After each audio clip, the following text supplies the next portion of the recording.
раз наш возраст совпал с самое такое время, когда война была в разгаре. Я был призван в 1942 году со школьной скамьи прямо в армию. Но в армии я попал в офицерское училище, получил звание лейтенанта. Со мной вместе офицерское училище окончил Рахымжан Кошкарбаев. Военные действия начались с территории Белоруссии.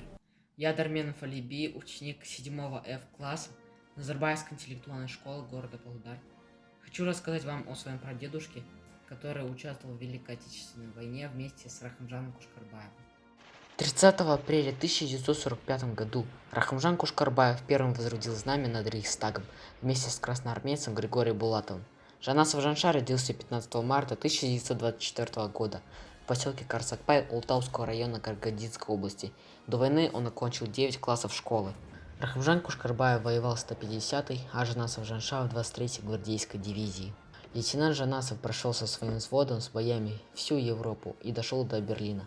Он особо отличился при форсировании Европы, Вислы и Одера, при освобождении Варшавы и взятии города Берлина.